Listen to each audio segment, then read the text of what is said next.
Hi everyone. What's wrong with my camera? Let me try and see if I can't. Okay, looks a little bit better now.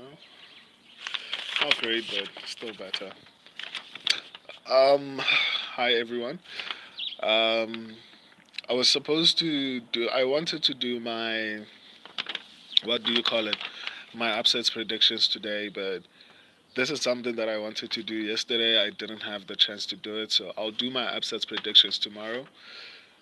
Today I'm going to talk about Sean Strickland's comments on South Africa, basically. Um, it's a tricky topic to speak about, but I figured, I have like 11,000 subscribers, 2.3 million views, over 100,000, between 100,000 and 250,000 monthly views, and I'm a South African, so I felt like why not actually give my comments on this particular topic?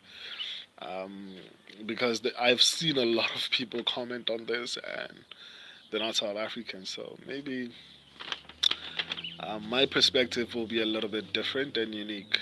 Um, so let me get to it. Um, basically, if you don't know what's basically happening in this whole situation, I'm going to read through Sean Strickland's comments first about South Africa, and then I'll give my thoughts and opinions. So basically, that's it. Um, let me get started. Right, this is what Sean Strickland said. You, these are tweets. He went on to do interviews and things like that, where he basically repeated the same thing that he was saying. But this is basically verbatim what he said. So yeah, UFC. If Dricus wins, you might have to go to South Africa. Y'all, do you really want me to go into a corrupt country with deep-seated racism and poverty that is usually on the brink of civil war? Here's the thing about South Africa, LOL. The country is so effed. I fought there when I was a kid. Poverty, racism, violence. It's actually kind of sad, especially for children. I went to an orphanage and they don't even try to be decent there. Um,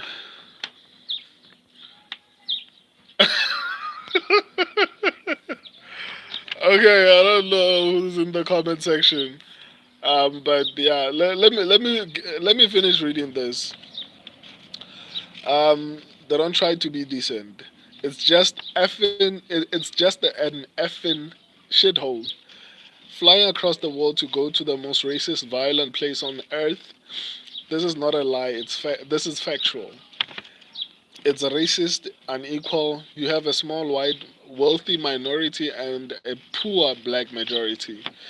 Yeah, and I've seen a bunch of white people living in gated compounds and a bunch of poor people living in buildings with missing walls. Orphanages filled with black kids. Didn't see one white kid there. Just because you say it's over, it doesn't make it over. So those are basically the comments that Sean Strickland made, right? And obviously there was a little bit of backlash as far as like what he was saying about South Africa. And obviously you won't have any kind of positive response if you start by calling someone else's home a shithole, basically.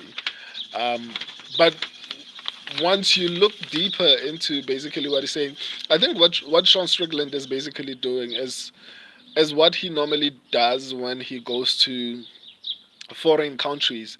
I feel like he looks at the underrepresented or whatever the case is, and he goes in there and tries to make it seem like he's fighting for them. When he went to Canada, he was speaking about people who were basically opposing the LGBTQI plus community. Personally, I agree with some of the comments that he said.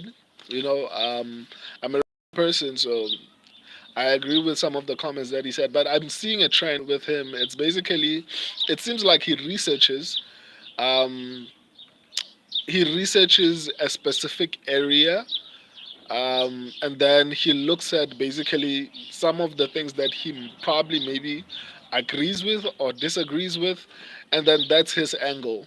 So that for some reason, when he comes to that particular country, he is in some way um, the fan favorite, despite the fact that he's a visitor. He did it when he was fighting Israel Adesanya. He was like, he's not representing his own country. He's That's where the Chinaman phrase came from, basically. And like I said, he did it when he went to Canada, and it seems like he's doing it when he is basically on his way to South Africa. Because to be honest, what he's saying, I feel like I would like to address the fact that he's misrepresenting South Africa in the sense that if you've never been to South Africa, you imagine horrible things. you know, you imagine horrible things. Unfortunately, I can't take a picture of where I live, but I'm not rich. I'm far from it. I'm still on my path to actually building that, but I live in a really beautiful home, right? It's not the most incredible, like even the circumstances and everything. So he's describing South Africa like we all live in shacks, like we all live on the street or something like that. I'm a black person living in South Africa, but I'm not going to sit here and try to discredit the fact that there is validity to like a lot of the things that he's saying. As far as inequality, there is. As far as racism, yeah, there is. That it exists. As far as the minority holding a large proportion of the wealth, basically during apartheid, that whole thing never actually got fixed. Everyone who took everything from the other person got to keep what they took, and then obviously they sold it to to their whatever the case is. So basically, there's validity to some extent, and I saw a lot of comments agreeing with what he was saying. The biggest issue for me is how he phrased what he was saying. Right? Don't like the image that he painted about South Africa, because despite the fact that we might have some issues that we have to deal with, we still love our country, man. And South Africa is not a shithole, man. South Africa is probably has some of the most beautiful construction or infrastructure you will ever see in the world, and I feel like he's ruining it for anyone who's never ever been to South Africa. And when you talk about crime, high crime rates, and all these type of things, maybe it's because I was born here and I I don't know. Maybe it's because I was born here, but I don't. He describes it like we live in a war zone. like, like the way he describes it like we live in a war zone, and that's basically not the case.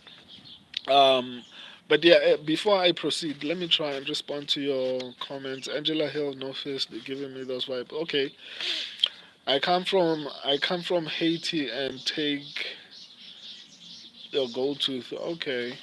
DDP didn't beat Captain America Sean Strickland. Even Dana said he thought Sean won.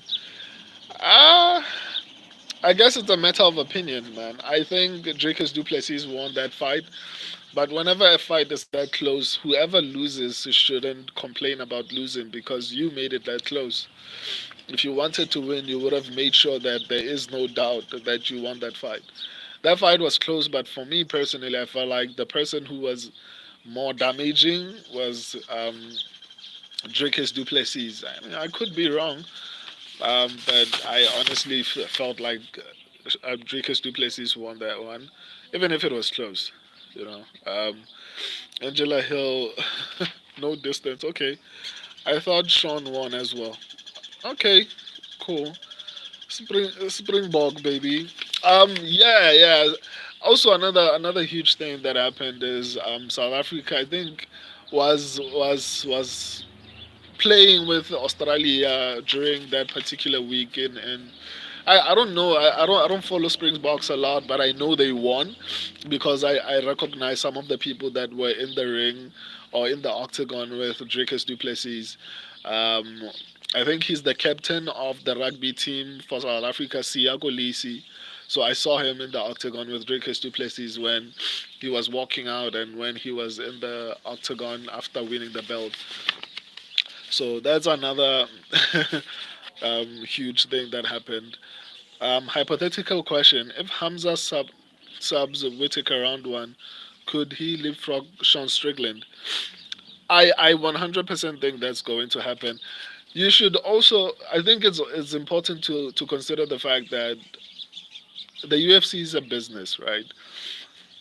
Hamza Chimaev is a massive star, a bigger star than Sean Strickland. And that's why they're pushing him as much as they are pushing him.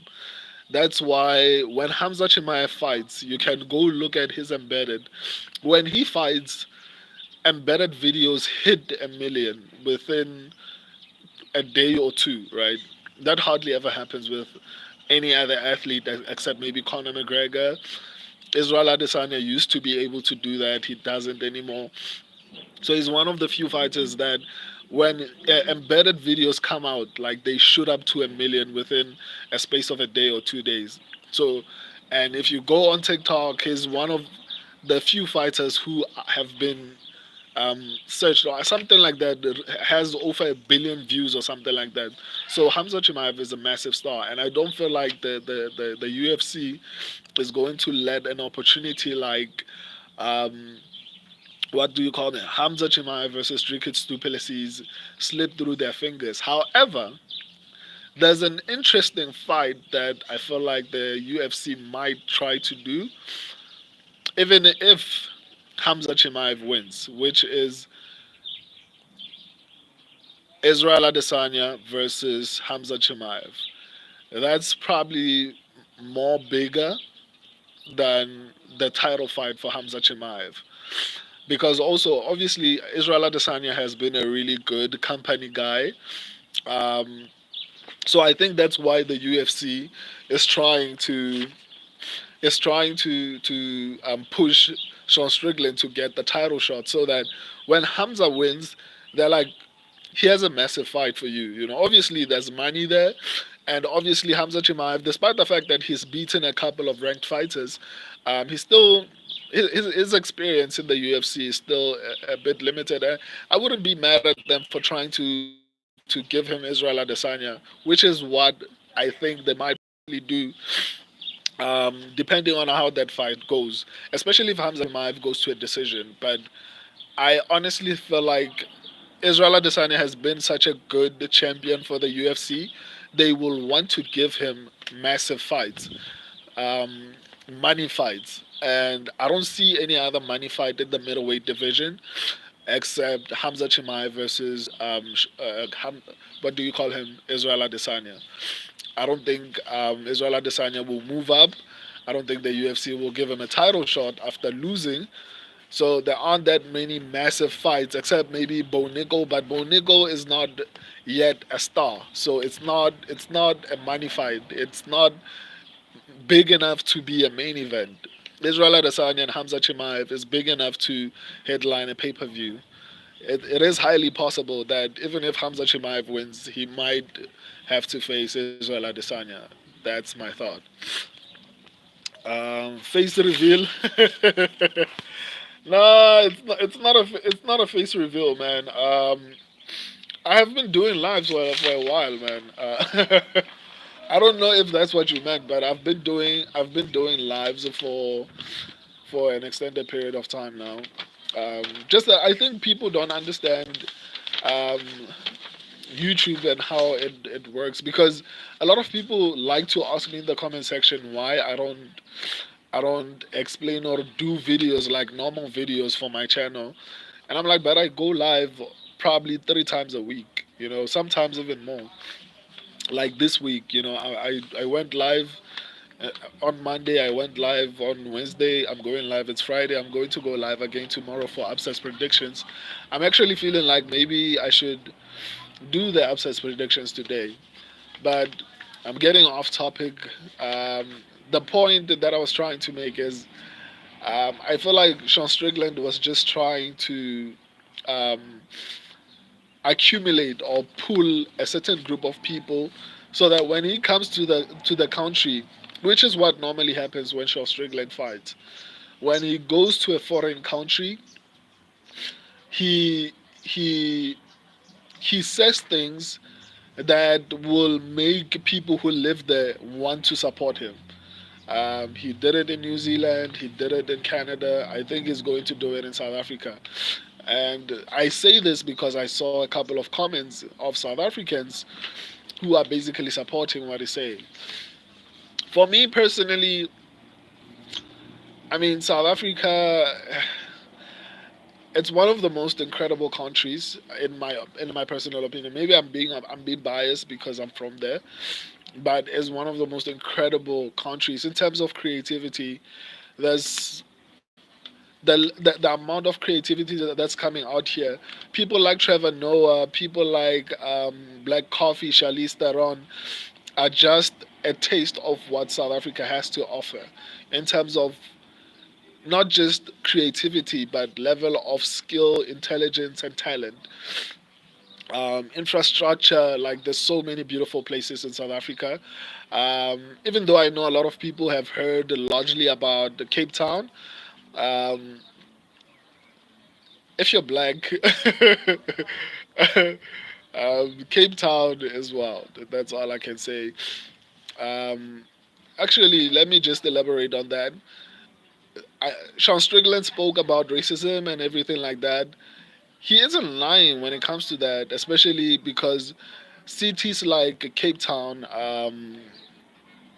Hey man, what's up? Where are you from? I'm from South Africa. So cities like Cape Town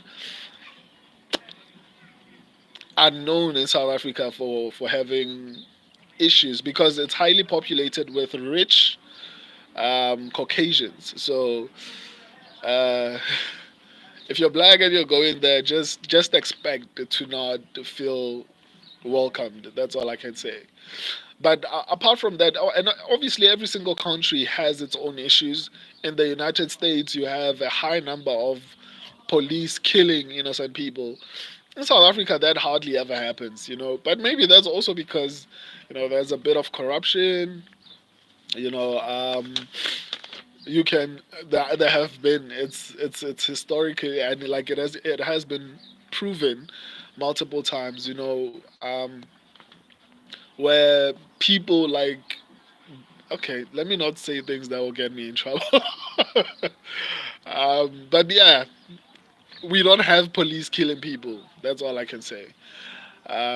But in essence, what I wanted to say is basically, I feel like he's trying to get an audience. Um, do I feel personally hurt by what he said? Not so much, man. Except for him calling my country like a shithole. That's the only part I. And I get the definition of it. When someone says something is a shithole, he's not necessarily saying that it's poop. You know, the definition of a shithole is basically um, a poverty-stricken area, basically. Um, so that's basically what it means. I don't think he was referring to poop in particular. I don't think that's what he was referring to.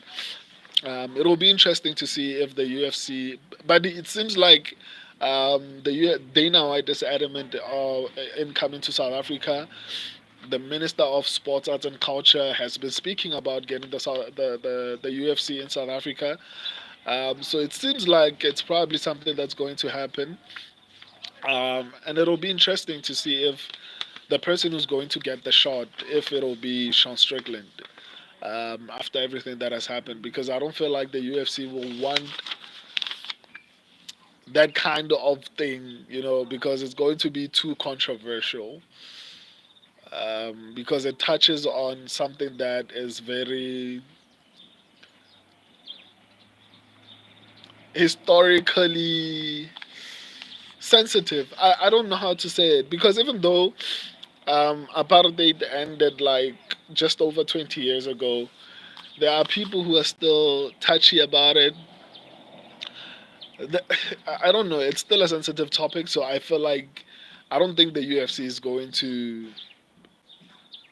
bring Sean Strickland knowing that's the case, unless if they come and Sean Strickland is not the one who's getting the title shot, right? So it's either that or Sean Strickland is going to get a title shot in some other place. It probably might not be South Africa. Um, so yeah, let me try and respond to your comments. When someone says South Africa, only name India get in their mind is Abde Abde Villas. AB de Villas. I don't know, man. I don't know who you're talking about. Even though I live in South Africa, man. Like the only things that revolve around my world or what I do is I watch the UFC. I go to work. I see the news there and there. Um, but for the most part, because I'm doing so many things, a lot of my life revolves around this channel and my normal job. So I don't know who that is. Hi. What do you think about the Uber war between SA and Nigeria? You guys started it. Rita, what are you talking about? Is there an Uber? Is there an Uber war? I don't know about an Uber war. Or maybe it's bigger in Nigeria. I don't know. Is there an Uber war? Can you please elaborate on that? I'm confused about what Uber war you're talking about. A Kaiser Ho Pony G. I don't know what that means. Uh, Badia Bani Kai Batu. Hey, dude. Pandy. I don't know what you're saying.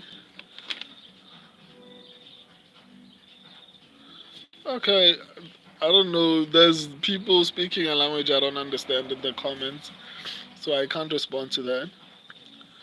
You don't know about the villas in India. Everyone knows about the villas. Oh, okay. I don't know. I don't know about the villas, but I guess there are so many Indians in South Africa. I heard a statistic that outside of India, the place with the most amount of Indians is South Africa. So excluding India, which has the most number of Indians, the second place that has the highest number of Indians is South Africa. So I guess it makes sense. He's a cricketer. Oh, okay. Yeah, no, I think I remember his name. I think I remember his name. I thought this stream would be a little bit longer. I think I shouldn't have done it when I was so tired. I should have actually just did the upsets predictions. But I'll do them tomorrow. It's fine.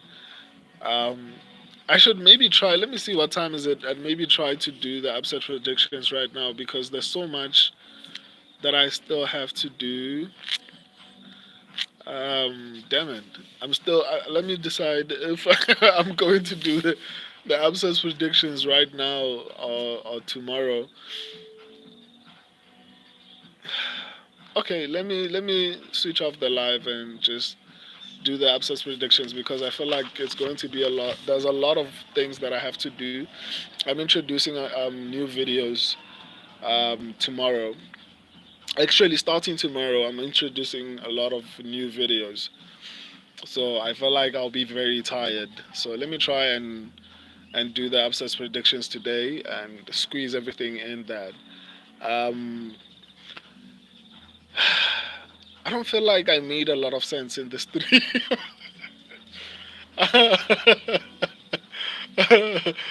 I don't feel like I made a lot of sense. Usually, I'm able to articulate myself the right way.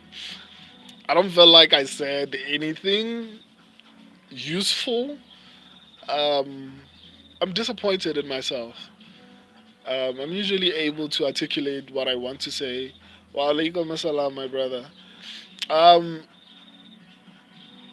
I'm usually able to articulate what I want to say properly and easily, but I guess I painted a different picture of South Africa, a better, beautiful, and more realistic picture that takes into account the fact that we are a country that has a lot of issues that we have to deal with, but we are also a very beautiful country. We are a very cultural country. Um, I think we have some of the most beautiful women on the planet. And I'm not exaggerating. Like, you can ask anyone who's been to South Africa. Like, South Africa has some of the most beautiful women on the planet. So there's so much to love about South Africa. And contrary to what you might think about the country, it's very, very, very well developed. Obviously, there are sections that obviously are not that great, but it's a really, really dope country. So I wouldn't want someone to ruin the idea of what South Africa is. So if you want to, but I don't feel like there are beautiful pictures that represent what South Africa is. But I saw this guy who on YouTube who's basically using his drone to document some parts of South Africa, and he does it so beautifully. So maybe if you want to learn or see South Africa beyond what they show you, beyond the poverty that you see. I think every single country has poverty, and obviously South Africa is not as advanced, as developed as maybe the United States, but I feel like we still have. That's why a lot of Africans try to come to South Africa. So in Africa, in my opinion, based on what I've seen, let me make an example. In the United States, there's New York and there's Los Angeles, right? That's where a lot of people travel to for a variety of opportunities, right? um, Based on what I've seen, a lot of people travel there for a variety of opportunities, whether it's filming, whether it's whatever it is that you want to achieve. A lot of people travel to um, LA or New York. So South Africa is sort of like that for Africa, in my opinion, based on what I've seen, right? So my country is really dope, man. Anyway, let me stop rambling and actually try and okay, let me respond. Strickland previously insulting soldiers, now this on Africa. I didn't know he insulted soldiers. You speak Indonesia, bro. You speak Indonesia. I don't speak Indonesia, man. If maybe I've been responding, the thing is, I take my subscribers very seriously, or I take anyone who comments on my channel seriously. So if you comment in a different language, what I do is I use Google Translate, and then I translate what you said, and then I use Google Translate to actually respond to you, and then I copy and paste it, so that you can understand what I said. So if I've replied to you, whether it's in Spanish, whether it's in Chinese, whether it's in any other language, Russian, just know that I'm using translation.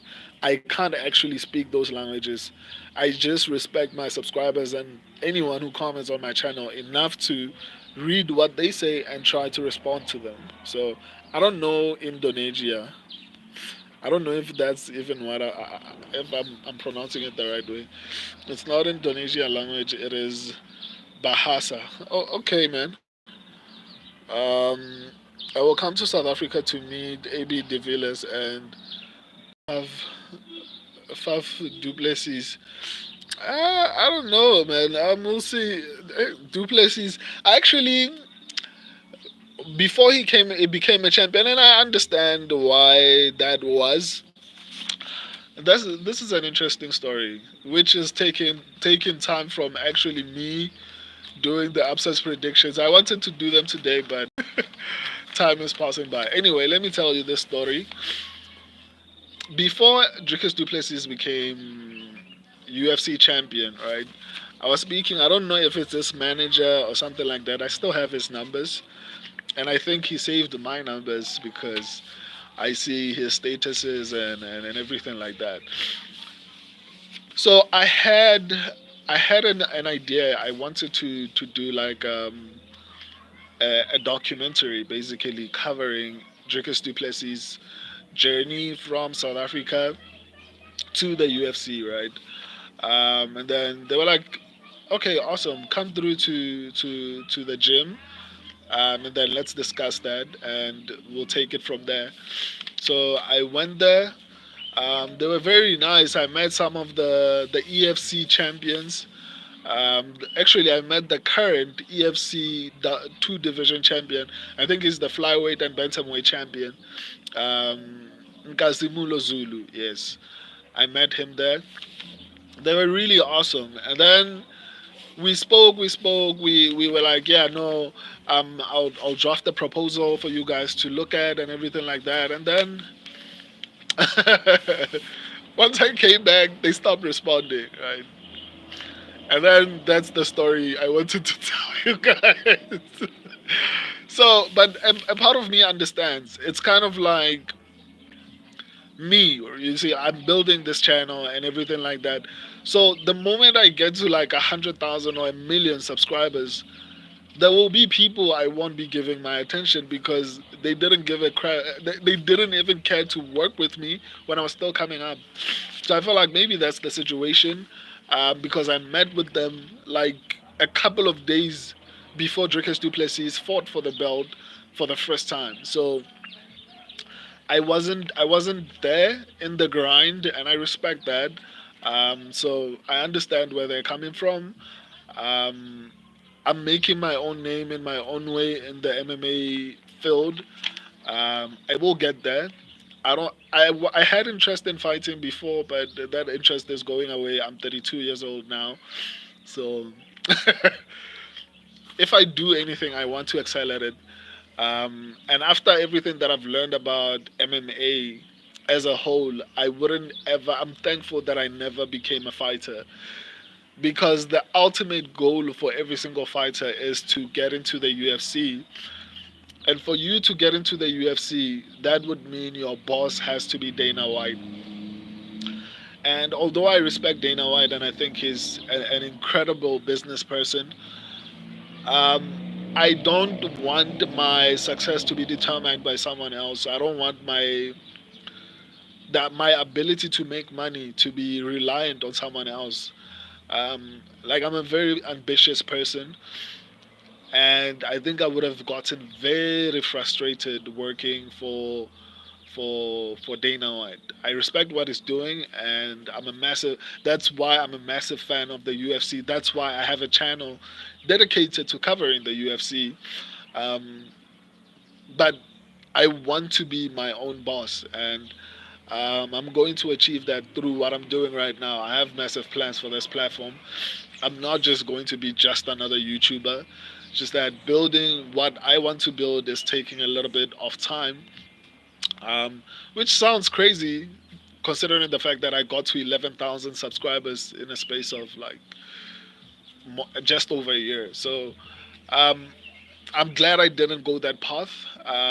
But yeah, back to what I was saying. I understand people who want to keep only the people who are there during the come up, because you don't know who is there for clout and who is actually there because they actually support what you're doing. And that's the problem with every successful person. You don't know who's real and who's not, who's there for to benefit from your success and who's actually there because they genuinely want to be there. So yeah, that's basically the story. Let me respond to your comment. Hello, bro. Hi, how are you, man? Um, Mateos. I'm South African. Nice to meet you. Um, Indonesia, Africa, best friend, bro. Okay. I don't know. What do you think about the ultimate fighter? The tough fight. Uh, I don't know what the question, dude. Like, I've been saying this. Like, you have to change your name. I don't know how to respond to you. At least and the worst part is you are probably one of the most frequent subscriber that I see on the channel, and probably the top subscriber on the channel, and I don't even know how to pronounce your name. Like those are too many alphabets on your name. But as far as South Africa, the Ultimate Fighter, South African fighters, I think they are really talented. I just feel like they don't have enough high level experience. I feel like if they are built the right way in the UFC, they get a chance to compete with lower level fighters, but within the UFC on a global scale, I feel like they will have the experience to elevate, basically. But I still feel like they're really good. Mark Holm made a mistake and lost. I feel like who's the other guy? I don't want to forget his name. What's his name? What's his name? Um, okay, the other South African dude, basically. So I think both of them are really talented. I just feel like they lack a high level experience, unfortunately, and that's basically why they lost. But I feel like the UFC is trying very hard to build um, something in Africa, and I think it'll probably be in South Africa because it feels like they are now trying to bring in a couple of fighters from South Africa. Um, Especially because they're trying to come to South Africa in terms of like creating a pay-per-view, because that's what I heard Dana White saying, or whenever they come to South Africa they would prefer for it to be a pay-per-view. But was it Dana White or was it someone else? But someone else in the UFC was saying something like that. But they did really well. As far as the Ultimate Fighter fights on this upcoming card, um, I don't know, man. It's very tricky when you have to predict regional fighters, because there's not a lot of information on them, and even if you have a lot of information on regional fighters, that's why for me, predicting regional fighters is one of the hardest things you can do. Even though I get some of them correct, it's hard because they those regional fighters, you don't know how good they are even if they look good in their fights, right? There are a few exceptions of fighters who look good and are actually talented, and then you find fighters who look good because they are fighting people who are not as good as they are. So objectively, when you look at how they fight, you're like, man, this guy is good. But you don't know that the reason they look like that is because they're fighting people below their level. But you won't know that even if they have, let's say, for example, someone is fighting someone who is, let's say, 5-0. In your head, he's fighting an undefeated fighter, and he looked good doing it, right? So in your head, you're like, okay, he beat someone who was undefeated. 5-0 is still pretty decent. It's not like cans. It's not like fighting someone with more losses than wins. It's a good fight, but it's hard to gauge because still it's regional, right? So that's one of the hardest things to tell. So even if someone is looking insanely good, you don't know how to judge that, um, because they are fighting people who are limited in terms of competition. Like they can only face certain people in certain regions. So coming back to what I think about those particular fights, even though they're not facing UFC level fighters, they are competing. So we are basically looking at different regions competing against each other. So on these particular fights, it comes down to how good is the region that fighter is coming from. So obviously the regional scene in the UK is is decently good because it has produced people like Conor McGregor. It has produced people like Paddy Pimblett. it has produced like decent fighters.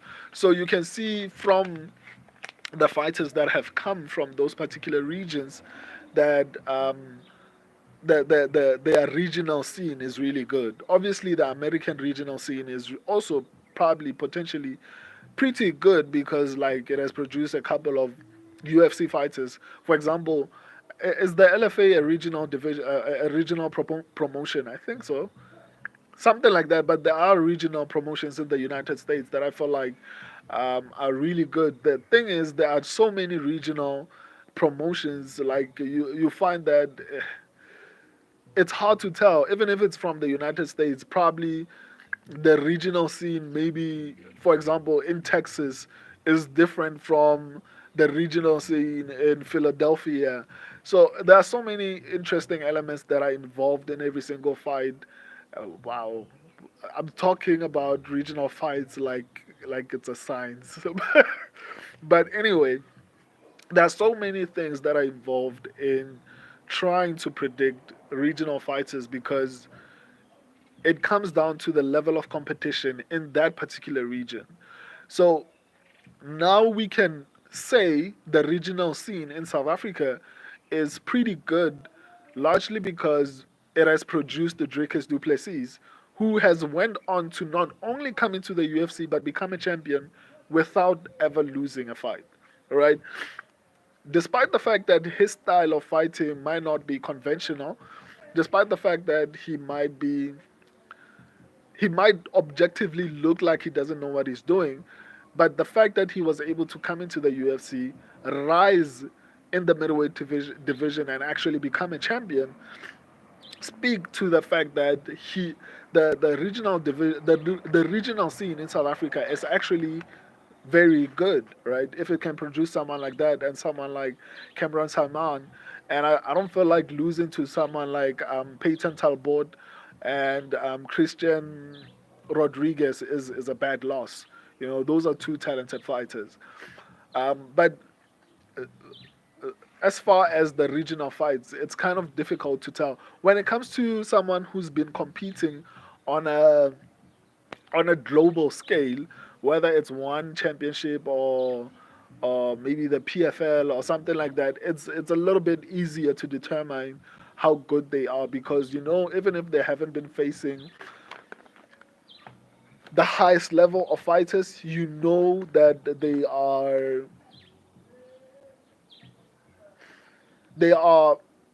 decently good because they have faced because look at someone like Michael Chandler who comes from Bellator, right? Look at someone like Michael Venom Page who comes from Bellator as well. You know, they are not. It's hard to say if they're championship level, but they are decently good enough to get into the rankings.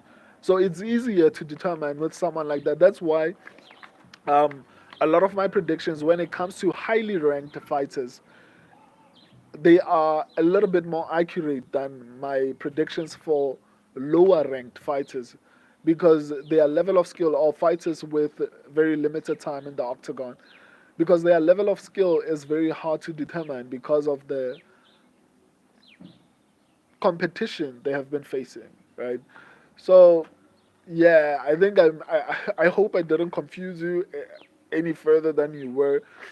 But as far as regional fighters, for me, they are close to WMMA, women's fights, right? Because women's fights are equally as unpredictable because it's difficult to tell how good they are unless they are in the top 10 or, yeah, top 10, I'd say. If they're in the top 10, it's a little bit easier to predict the women's fight if they're in the top 10 than it is when they're outside the top 10. So I would compare regional fights with women's MMA in general, particularly outside the top 10.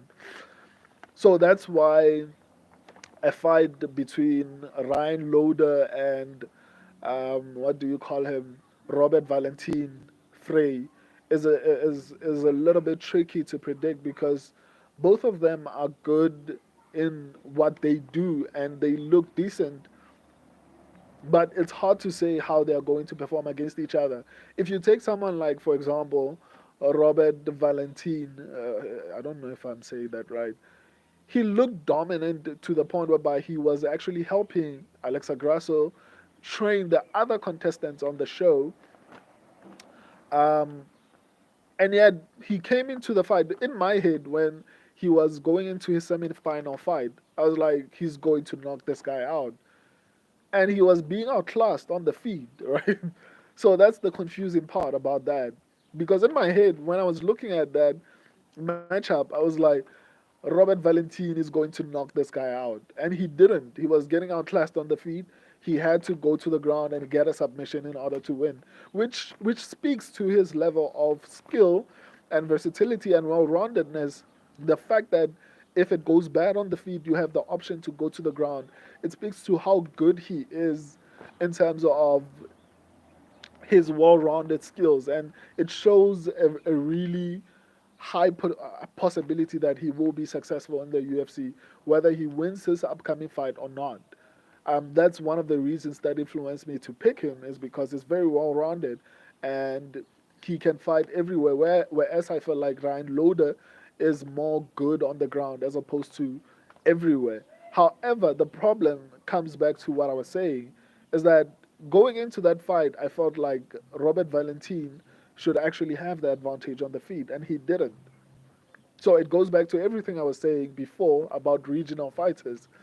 It's really difficult because it comes down to the level of competition they've been facing, and you can't know which region has decent competition um, until those people start coming into the UFC. And even then, it's hard to tell. But it's not necessarily hard to tell. Like recently, if you come from the LFA, we know that you've probably faced the decent competition.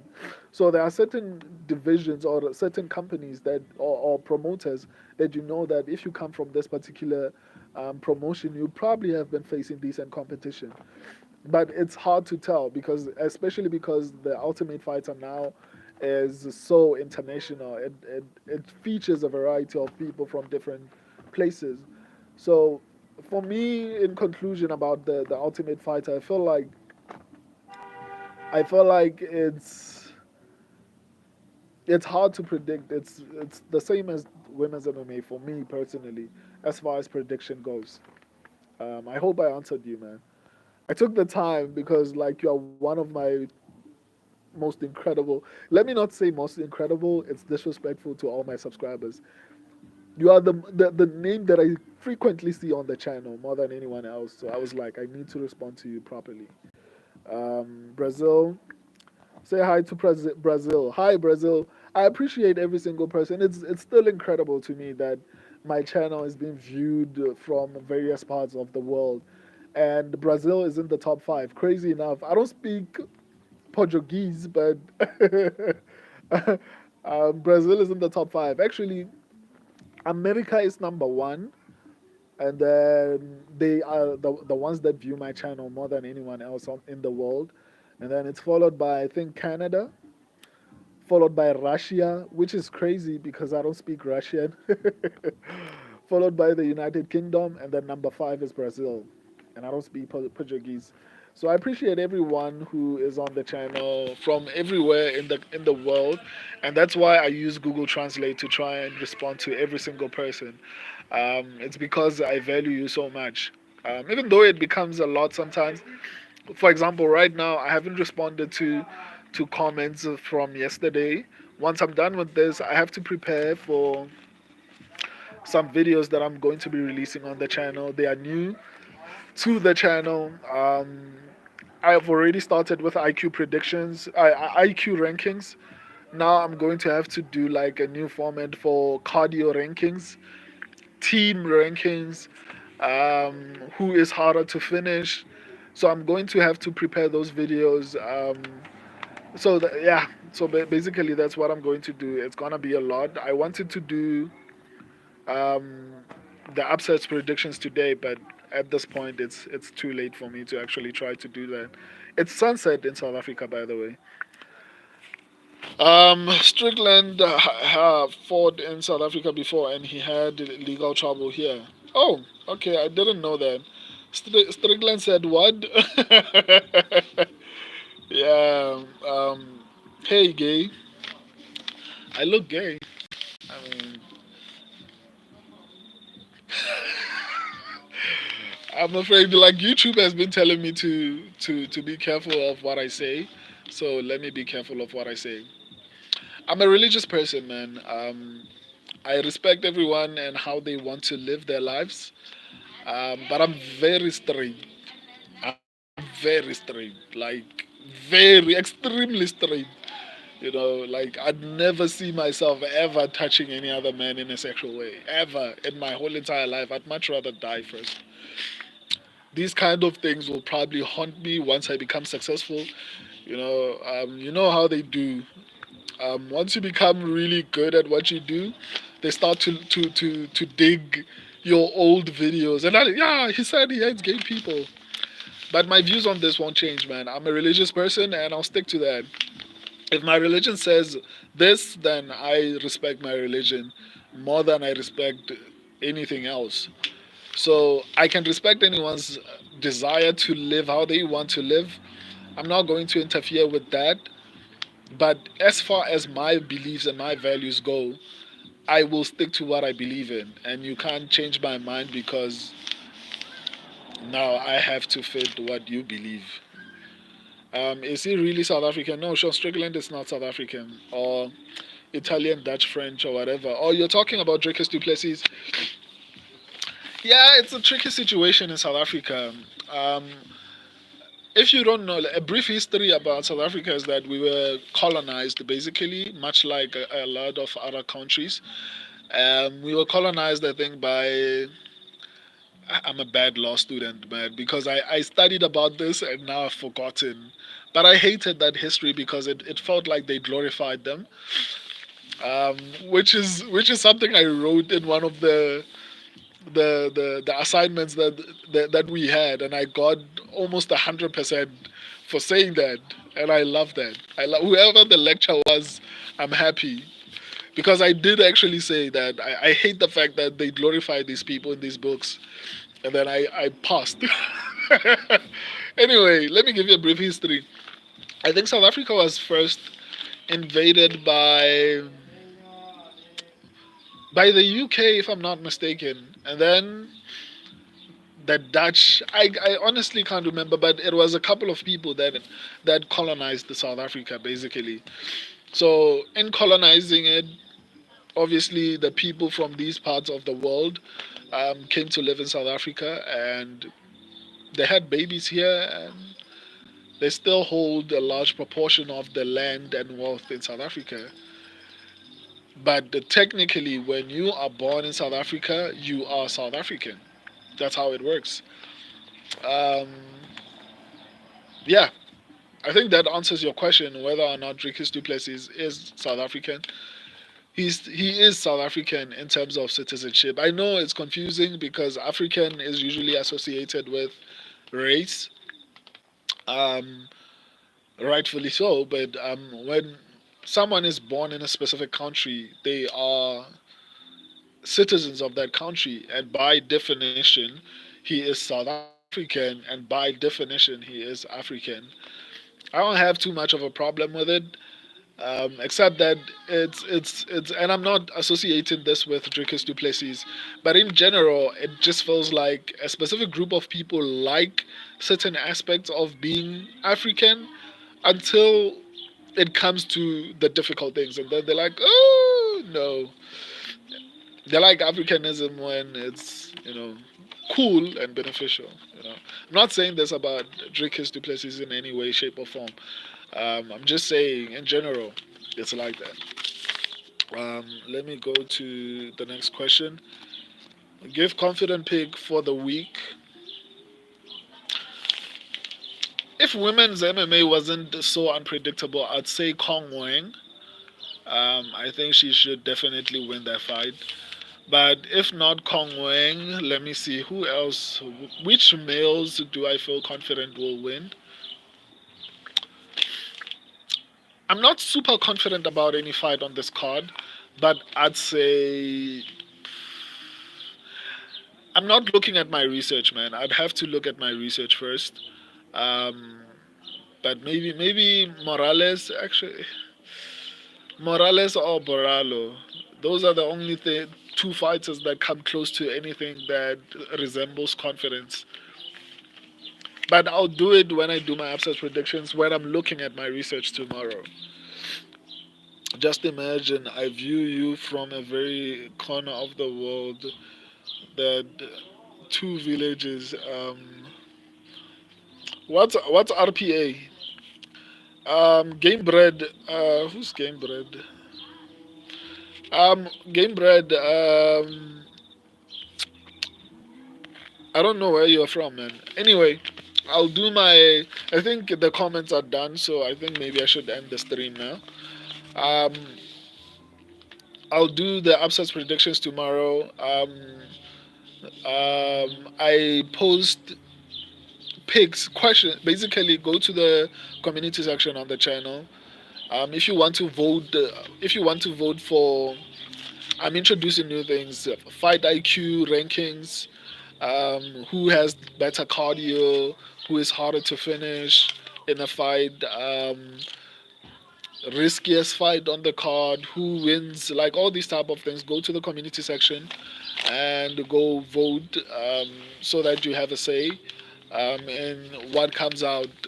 And my subscribers have been doing pretty decently, especially when it comes to rankings and even picks, and that's why I love this.